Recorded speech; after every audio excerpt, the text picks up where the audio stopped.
سبحان اللہ ما اجمل کا ما حسن کا ما اکمل کا۔ نحمدہ ونصلی علی رسولہ النبی الکریم الامین، اما بعد فاعوذ باللہ السمیع العلیم من الشیطان الرجیم، بسم اللہ الرحمن الرحیم۔ قال اللہ تبارک و تعالی فی القرآن الحکیم، ان اللہ وملائکتہ یصلون علی النبی یا ایہا الذین آمنوا صلوا علیہ وسلموا تسلیما۔ الصلاۃ والسلام علیک یا رسول اللہ وعلی آلک واصحابک یا نبی اللہ۔ اللہ تعالیٰ کی بے حد و حساب حمد و ثنا جان عالم فخر موجودات حضرت محمد مصطفیٰ صلی اللہ علیہ وسلم اور آپ کے جمیع آل و اصحاب کی بارگاہ ناز میں درود و سلام کے نذرانوں کے بعد انتہائی عزت اور احترام کے لائق سامعین ذی وقار میرے دینی اور یقینی دوستوں، بزرگ اور بھائیوں، سرور کونین فخر موجودات حضرت محمد مصطفیٰ صلی اللہ علیہ وسلم کی سیرت مبارکہ کے حوالے سے ہمارا سلسلہ سیرت النبی بنام سیرت رحمت العالمین جاری ہے، اور آج اسی سلسلے کو آگے لیے بڑھیں گے۔ گزشتہ درس میں آپ نے سماعت فرمایا کہ فتح مکہ کے اسباب و محرکات کیا تھے، اور کفار نے صلح حدیبیہ کے معاہدے کو کیسے توڑا، اور اس کے بعد آپ صلی اللہ علیہ وسلم کی طرف سے پیش کردہ تجاویز کو ٹھکرا کر اس معاہدے کو گویا کہ کالعدم قرار دے دیا۔ یہ وہ اسباب تھے، وہ محرکات تھے جو فتح مکہ کے بنیادی طور پر اسباب بنے، اور نبی کریم صلی اللہ علیہ وآلہ وسلم نے اس کو خیر کا پہلو قرار دیا۔ یاد رہے کہ جب نبی کریم صلی اللہ علیہ وسلم کے قاصد کی جانب سے ان لوگوں کے لیے 3 شرائط رکھی گئیں، بنو خزاعہ کے مقتولوں کی دیت ادا کی جائے، بنو نفاسہ سے اپنی دوستی کا معاہدہ کالعدم قرار دیا جائے، صلح حدیبیہ کو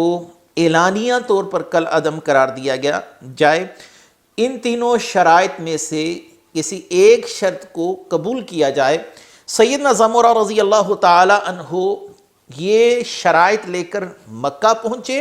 اور کفار مکہ کی طرف سے ان تینوں شرائط کا انکار کر دیا گیا، یعنی ہم ان کو کسی صورت قبول کرنے کے لیے تیار نہیں ہیں۔ تو لہٰذا آپ صلی اللہ علیہ وآلہ وسلم کی بارگاہ میں سیدنا زمرہ رضی اللہ تعالیٰ عنہ نے آ کر وہ تمام صورتحال بیان کر دی کہ کفار مکہ نے ہماری کسی قسم کی بھی شرائط ماننے سے انکار کر دیا ہے۔ چونکہ اس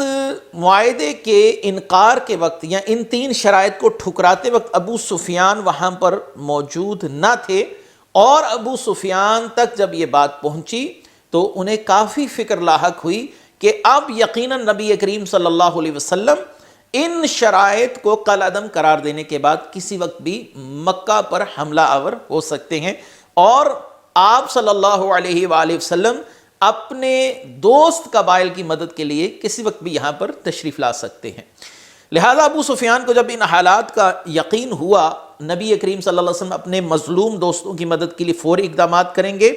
اس سے بیشتر کہ نبی کریم صلی اللہ علیہ وسلم ہم پر حملہ کرے، ہم اس معاہدے کی توثیق کروائیں، یا اس معاہدے کو جو ہم نے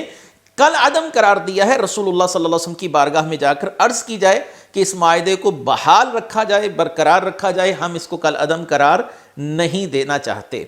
لہٰذا ابو سفیان نے اپنی قوم یعنی کفار مکہ کے سامنے ان تجاویز کو پیش کیا۔ اس وقت تو ان لوگوں نے جذباتی ہو کر ایسے اقدامات کر لیے جو بعد میں ان کے لیے مسائل کا سبب بننے جا رہے تھے۔ اب ان کی آنکھیں کھلی کہ رسول اللہ صلی اللہ علیہ وآلہ وسلم یقیناً اپنے دوست قبائل کی مدد کے لیے تشریف لائیں گے، اور ہم سے بدلہ لیا جائے گا۔ لہٰذا ابو سفیان نے فوراً ہی اپنا ذہن بنایا اور اہل مکہ کو اپنے اعتماد میں لیا کہ رسول اللہ صلی اللہ علیہ وسلم سے جا کر معاذرت کی جائے، اور اس معاہدے کو کل عدم قرار نہ دیا جائے اور اسی معاہدے کو برقرار رکھا جائے، یعنی صلح حدیبیہ کو۔ لہذا ابو سفیان نے فوراً سے پہلے مکے سے مدینے کی طرف رخت سفر باندھا، قصد کیا کہ اب مدینے میں جا کر رسول اللہ صلی اللہ علیہ وسلم کی بارگاہ میں جا کر اس معاملے پر ختم کیا جائے، ٹھنڈا کیا جائے۔ لہذا ابو سفیان نے مکے سے مدینے کا سفر کیا۔ قصہ مختصر یہ، سب سے پہلے جب ابو سفیان مدینے میں پہنچتے ہیں تو سب سے پہلے اپنی بیٹی ام المومنین ام حبیبہ رضی اللہ تعالی عنہا، جو رسول اللہ صلی اللہ علیہ وسلم کے عقد میں تھیں، آپ کی زوجہ تھیں، آپ صلی اللہ علیہ وآلہ وسلم کے حرم پاک میں تھیں، اب ام حبیبہ کے گھر میں سب سے پہلے ابو سفیان کا آنا ہوا۔ نبی کریم صلی اللہ علیہ وسلم کا بستر بچھا ہوا تھا، اور جب ابو سفیان نے ارادہ کیا کہ وہ اس بستر پر بیٹھے تو آپ کی بیٹی ام حبیبہ جو ام المومنین ہیں، انہوں نے فوراً ہی ابو سفیان سے کہا کہ وہ اس بستر سے جدا ہو جائے یا اس بستر پر بیٹھنے کا قصد نہ کرے، کیونکہ تم مشرک ہو اور مشرک ناپاک ہیں، میں نہیں چاہتی کہ تم رسول اللہ صلی اللہ علیہ وسلم کے بستر پر بیٹھو۔ اور ام المومنین نے اس بستر کو سمیٹ کر لپیٹ کر رکھ دیا۔ ام المومنین نے بڑا ہی خوبصورت جو جواب دیا تھا، یہ بستر اللہ کے پیارے رسول صلی اللہ علیہ وسلم کا ہے، اور اے میرے والد تم مشرک ہو، ناپاک ہو، اس لیے میں نہیں برداشت کر سکتی کہ تم اللہ کے رسول کے بستر پر بیٹھو۔ ابو سفیان اپنی بیٹی سے قطعاً ایسے رد عمل کی توقع نہیں رکھتا تھا، اور ابو سفیان نے جب بیٹی سے ایسا جواب سنا تو ہکا بکا رہ گیا کہ مجھے رسول اللہ صلی اللہ علیہ وسلم کے بستر پر بیٹھنے سے روک دیا گیا ہے۔ اور ابو سفیان نے کہا، بیٹی جب سے تم مجھ سے جدا ہوئی ہو تم نے شر کا راستہ اختیار کیا۔ تو آپ نے یعنی ام المومنین ام حبیبہ نے فرمایا، مجھے شر نہیں پہنچا بلکہ اللہ تعالیٰ نے مجھے اسلام کی توفیق عطا فرمائی، اپنے محبوب کریم کے ذریعے مجھے کامیابی کے راستے پر گامزن کیا۔ اے میرے والد، میں یہ دیکھتی ہوں کہ آپ قریش کے سردار ہیں اور آپ انتہائی دانش و فہم کے مالک ہونے کے باوجود ابھی تک رسول اللہ صلی اللہ علیہ وسلم کی اطاعت اور غلامی سے دور ہیں۔ یہ بات ناقابل سمجھ ہے، سمجھ سے بالا تر ہے کہ تم نے ابھی تک رسول اللہ صلی اللہ علیہ وسلم کی حقانیت کو کیوں نہیں جانا اور کیوں نہیں مانا؟ تم اللہ کے وحدہ لا شریک ہونے کی بجائے اندھے بہرے بتوں کی پوجا کیوں کر رہے ہو؟ ابو سفیان اپنی بیٹی کے اس رویے سے مایوس ہو کر اٹھا اور نبی کریم صلی اللہ علیہ وسلم کی بارگاہ میں پہنچتا ہے۔ رسول اللہ صلی اللہ علیہ وآلہ وسلم کی بارگاہ میں آ کر حاضر ہو کر عرض کی کہ جب صلح حدیبیہ کا معاہدہ طے پایا تھا تو میں اس وقت حاضر نہیں تھا، اب میں اس لیے حاضر ہوا ہوں کہ حضور اس معاہدے کی تجدید فرمائے اور معاہدے کی مدت میں اضافہ کیا جائے۔ حضور صلی اللہ علیہ وسلم نے فرمایا کہ ابو سفیان تم محض اسی مقصد کے لیے مکے سے مدینے آئے ہو؟ ابو سفیان نے کہا جی ہاں، اسی کام کے لیے۔ تو آپ صلی اللہ علیہ وسلم نے فرمایا کیا تم سے اس معاہدے کی کوئی خلاف ورزی صادر ہوئی ہے؟ تو ابو سفیان نے بات کو ٹالتے ہوئے کہا کہ پناہ با خدا، ہم تو صلح حدیبیہ پر قائم ہیں، نہ ہم اس میں تو کوئی تغیر چاہتے ہیں، نہ ہی کسی قسم کی تبدیلی کے روادار ہیں۔ نبی کریم صلی اللہ علیہ وسلم نے گفتگو سننے کے بعد ابو سفیان کو کوئی جواب نہ دیا، جس سے ابو سفیان سمجھ گیا کہ رسول اللہ صلی اللہ علیہ وسلم کی طرف سے اس معاہدے کی توثیق اور توسیع ممکن نظر نہیں آ رہی، یعنی کہ رسول اللہ صلی اللہ علیہ وسلم تک ہمارا وہ عمل آ پہنچا کہ ہم نے رسول اللہ صلی اللہ علیہ وسلم کے دوست قبیلے پر حملہ کیا ہے، اور آپ صلی اللہ علیہ وسلم اب اس معاہدے کو باقی نہیں رکھنا چاہتے۔ اگر معاہدہ باقی رکھنا چاہتے ہوتے تو آپ صلی اللہ علیہ وسلم یقیناً اس پر اظہار خیال فرماتے۔ تو ابو سفیان نے سب سے پہلا حربہ یہ آزمایا کہ وہاں سے نکلنے کے بعد حضرت ابو بکر صدیق رضی اللہ تعالیٰ عنہ کی بارگاہ میں سفارش کی نقطہ نظر سے پہنچا اور کہا اے ابو بکر آپ میری سفارش کیجئے اور اپنی طرف سے اعلان کر دیجئے کہ آپ ہم لوگوں کو پناہ دیتے ہیں، یعنی رسول اللہ صلی اللہ علیہ وسلم ہم پر حملہ نہیں کریں گے، کیونکہ ابو بکر صدیق رضی اللہ تعالیٰ عنہ سے وہ یہ کہلوانا چاہ رہا تھا کہ ابو بکر صدیق نے ہمیں پناہ دی، ہم ابو بکر صدیق کی پناہ میں ہیں تو رسول اللہ صلی اللہ علیہ وسلم ہم پر حملہ نہیں کریں گے۔ تو حضرت ابو بکر صدیق رضی اللہ تعالیٰ عنہ نے فرمایا کہ میری پناہ اللہ کے رسول کی پناہ کے تابع ہے، رسول اللہ صلی اللہ علیہ وسلم جس کو پناہ دیتے ہیں ہم بھی صرف اسی ہی کو پناہ دیتے ہیں، یعنی میری طرف سے انکار سمجھا جائے۔ یہ صدیق اکبر رضی اللہ تعالیٰ عنہ کے جواب کا خلاصہ ہے۔ اور اس کے بعد حضرت عمر فاروق رضی اللہ تعالیٰ عنہ کے پاس ابو سفیان آیا اور وہی بات دہرائی۔ حضرت عمر فاروق رضی اللہ تعالیٰ عنہ نے بھی دو ٹوک جواب دیا کہ تم مجھ سے کیا توقع رکھتے ہو کہ میں رسول اللہ صلی اللہ علیہ وسلم کی بارگاہ میں تمہاری سفارش کروں گا؟ باخدا میں تمہارے لیے ایک قدم چل کر بھی جانے کے لیے تیار نہیں ہوں۔ جو نیا معاہدہ ہمارے اور تمہارے درمیان طے پائے اللہ تعالیٰ اس کو پرانا اور بوسیدہ کر دے، اور جو پختہ معاہدہ طے پائے اس کو اللہ تعالیٰ ٹکڑے ٹکڑے کر دے۔ جو وعدہ ٹوٹ چکا ہے اللہ اسے کبھی نہ جوڑے۔ ابو سفیان نے ساری صورتحال کی گمبھیری کا اندازہ کر لیا تھا کہ رسول اللہ صلی اللہ علیہ وسلم تک وہ تمام حالات و واقعات پہنچ چکے ہیں اور آپ صلی اللہ علیہ وسلم اب کوئی بڑا قدم اٹھانے کا ارادہ رکھتے ہیں۔ لہٰذا فاروق اعظم رضی اللہ تعالیٰ نے فرمایا جزیت من ذی رحم شرن، خدا اس قطع رحمی کی تمہیں سزا دے۔ یہ ابو سفیان نے حضرت عمر فاروق رضی اللہ تعالیٰ عنہ کے جواب کے بعد کہا کہ یعنی تم نے ہماری لاج نہیں رکھی، ہم مکے سے آئے کہ تم ہمیں پناہ دو گے، لیکن تمہارے جواب نے میری تمام امیدوں پر پانی پھیر دیا ہے۔ اس کے بعد ابو سفیان حضرت عثمان غنی رضی اللہ تعالیٰ عنہ اور اس کے بعد سیدنا علی المرتضیٰ کرم اللہ وجہ الکریم کے پاس پہنچتا ہے، لیکن دونوں افراد نے کہا جواری فی جواری رسول اللہ صلی اللہ علیہ وسلم، جواری فی جواری رسول اللہ صلی اللہ علیہ وسلم، جس کو اللہ کے رسول نے پناہ دی ہم اسی کو پناہ دیں گے، ہماری پناہ بھی اللہ کے رسول کی پناہ کے تابع ہے۔ ہم کسی شخص کو پناہ نہیں دے سکتے جس سے رسول اللہ صلی اللہ علیہ وسلم کوئی لڑائی کرنے کا قصد فرما لیں یا جنگ کرنے کا قصد فرما لیں۔ اس کے بعد ابو سفیان نے سعد بن عبادہ اور اسی طرح سعد بن عبادہ رضی اللہ تعالیٰ عنہ کے بعد سیدہ فاطمہ الزہرا رضی اللہ تعالیٰ عنہا و سلام اللہ علیہا کے پاس آ کر یہ بات کہلوانا چاہیے کہ آپ ہمیں پناہ دیں تاکہ رسول اللہ صلی اللہ علیہ وسلم ہمارے معاملے کے اندر کچھ نرمی فرمائیں، لیکن سیدہ پاک کا جواب یہ تھا کہ میں تو پردہ نشین خاتون ہوں، امن و امان کا اعلان کرنا میرا کام نہیں۔ ابو سفیان نے کہا کہ آپ اپنے بیٹے حسن بن علی کو کہیں کہ وہ لوگوں کے درمیان امن و امان کا اعلان کریں، لیکن سیدہ فاطمہ پاک سلام اللہ علیہا نے عرض کی کہ ہماری مجال نہیں کہ سرور کونین سرور دو عالم صلی اللہ علیہ وسلم کی اجازت کے بغیر ہم کسی کو امان دیں۔ بہرحال چاروں طرف سے مایوسیوں کے اندھیروں نے اپنے حصار میں لیا اور ابو سفیان وہاں سے ناکام و خاسر واپس لوٹ آیا۔ جب یہاں پر پہنچا تو یہاں پر ایک افواہ گردش کر رہی تھی کہ ابو سفیان نے بت پرستی چھوڑ کر اسلام قبول کر لیا اور رسول اللہ صلی اللہ علیہ وآلہ وسلم کی غلامی کا توق اپنی گردن میں ڈال لیا ہے اور اب آپ مدینے سے مکے نہیں آئیں گے۔ لیکن جب ابو سفیان واپس لوٹا اور اس کو ان تمام حالات کا علم ہوا کہ وہاں سے مجھے مایوسی ہوئی، یہاں پر کفار میرے لیے یہ یقین رکھتے ہیں کہ میں دین بت پرستی کو چھوڑ چکا ہوں اور رسول اللہ صلی اللہ علیہ وآلہ وسلم کی اطاعت اور اتباع قبول کر چکا ہوں، تو ابو سفیان نے لوگوں کو باور کرنے کے لیے کہ میں ابھی تک اپنے پرانے دین پر قائم ہوں، ایک جانور کی قربانی دی اور اس کے خون سے اپنے سر کو لتھیڑ لیا، اپنے سر کے اوپر اس کا خون لگایا اور اعلانیہ کہا لا افارق عبادتکما حتی اموت علی ما مات علیہ ابی، اے اصاف اور نائلہ میں تمہاری عبادت سے کبھی باز نہ ہوں گا یہاں تک کہ اس عقیدے پر مجھے موت آ جائے جو میرے باپ کا عقیدہ تھا۔ یعنی یہ بات بلند آواز سے کہنا اور بتوں کے سامنے جا کر اس بات کا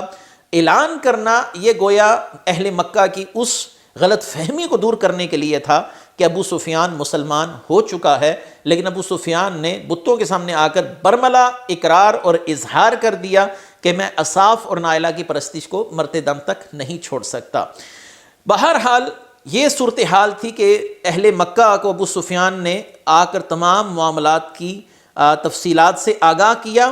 اور جو جملہ کہا وہ بڑا ہی قابل غور ہے۔ ابو سفیان نے کہا میں نے رسول اللہ صلی اللہ علیہ وسلم سے بھی عرض کی، پھر صدیق اکبر، پھر عمر فاروق، پھر عثمان غنی، پھر علی المرتضیٰ، سعد بن عبادہ، سیدہ فاطمہ الزہرا، اپنی بیٹی ام حبیبہ، تمام خواتین و مرد حضرات سے میں نے رسول اللہ صلی اللہ علیہ وسلم کے متعلق عرض کیا کہ ہمیں رسول اللہ صلی اللہ علیہ وآلہ وسلم سے پناہ چاہیے، ہم لڑنا نہیں چاہتے، ہمیں کوئی فرد اپنی پناہ دے دے. لیکن تمام لوگوں نے کہا جواری فی جواری رسول اللہ صلی اللہ علیہ وسلم، میری پناہ اللہ کے رسول کی پناہ کے تابع ہے. میں نے آج تک کسی کو اپنے بادشاہ کی ایسے اطاعت کرتے ہوئے نہیں دیکھا جیسے حضور صلی اللہ علیہ وسلم کے صحابہ آپ کی اطاعت کرتے ہیں. دشمنان اسلام جن نفوس قدسیہ کی تعریف اور ان کی غلامی کے اندر اخلاص کا اقرار اور اعتراف کرنے پر مجبور ہو جائیں، ان صحابہ اکرام پر اگر کوئی کلمہ گوہ اپنی زبان کو دراز کرتا ہے تو سوچ لینا چاہیے کہ وہ شخص ان بدبخت کافروں سے بھی گیا گزرا ہے کہ جو رسول اللہ صلی اللہ علیہ وسلم کے صحابہ کی تعریف اور ان کی وفاؤں کے اعتراف کرنے کو برملا لوگوں میں بیان کر رہے ہیں اور مان رہے ہیں کہ اللہ نے اپنے محبوب صلی اللہ علیہ وسلم کو ایسے نفوس قدسیہ کی جماعت عطا فرمائی ہے جو ہر شے کو قربان کر سکتے ہیں لیکن اپنے محبوب کریم صلی اللہ علیہ وسلم کی مرضی کے خلاف ایک قدم تک نہیں اٹھا سکتے. بہرحال یہ تھا وہ سارا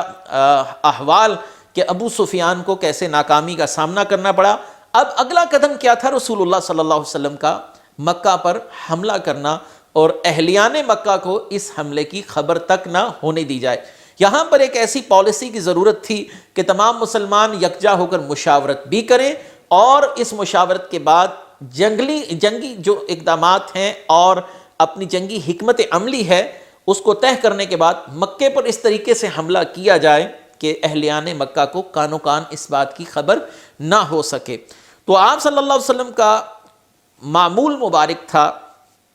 کہ آپ صلی اللہ علیہ وسلم جب حجرہ شریف سے باہر نکلتے اور دروازے کے پاس بیٹھ جاتے تو تمام صحابہ اکرام جو آپ کو آپ صلی اللہ علیہ وسلم کے کاشان اقدس کے دروازے پر بیٹھا ہوا دیکھتے تو جہاں جہاں وہ دیکھتے وہیں پر بیٹھ جاتے اور ادب سے سرنگوں ہو کر آپ صلی اللہ علیہ وسلم سے گفتگو کرتے یا رسول اللہ صلی اللہ علیہ وسلم کے اگلے حکم کا انتظار کرتے. تو یہاں بھی یہی معاملہ ہوا. آپ صلی اللہ علیہ وسلم تشریف لائے. آپ صلی اللہ علیہ وسلم کو جب صحابہ نے تنہا بیٹھے ہوئے دیکھا تو دور ہی بیٹھ گئے اور آپ صلی اللہ علیہ وسلم نے جب تک کسی کو خود طلب نہیں فرمایا کسی نے جرت نہیں کی کہ آپ صلی اللہ علیہ وسلم کے قریب جا کر خود سے بیٹھے. تھوڑی دیر کے بعد حکم نبوی تھا صلی اللہ علیہ وسلم کہ ابو بکر صدیق کو بلایا جائے. آپ حاضر ہوئے، یار غار حاضر ہوئے. سب سے قریبی ساتھی آپ صلی اللہ علیہ وسلم کے سب سے قریبی دوست حضرت ابو بکر صدیق رضی اللہ تعالیٰ عنہ سے رسول اللہ صلی اللہ علیہ وسلم کی کچھ دیر سرگوشی جاری رہی، آہستہ آہستہ گفتگو جاری رہی. پھر آپ صلی اللہ علیہ وسلم نے حضرت عمر فاروق رضی اللہ تعالیٰ عنہ کو بلوایا اور پھر ان کے ساتھ کچھ دیر مشاورت جاری رہی. حضرت عمر فاروق رضی اللہ تعالیٰ عنہ نے گفتگو کرتے ہوئے اپنی آواز کو بلند کیا اور کہا یا رسول اللہ صلی اللہ علیہ وسلم، حضور کو ساحر، کاہن، کذاب کہنے والے یہی لوگ ہیں، ہم ان کے ساتھ کسی نرمی کے متحمل نہیں ہو سکتے. آپ صلی اللہ علیہ وسلم نے مسکرا کر فرمایا میں اپنے ان دو احباب یعنی اپنے ان دو دوستوں کی مثال نہ تمہیں بتاؤں. ایک کی مثال حضرت ابراہیم علیہ السلام کی طرح ہے جو انتہائی نرم ہیں، اللہ کے معاملے میں گھی سے بھی زیادہ نرم ہیں، اور یہی حال ابو بکر صدیق کا ہے. پھر اپنا چہرہ حضرت عمر فاروق رضی اللہ تعالیٰ عنہ کی طرف پھیرا اور آپ صلی اللہ علیہ وسلم نے فرمایا عمر فاروق رضی اللہ تعالیٰ عنہ کی مثال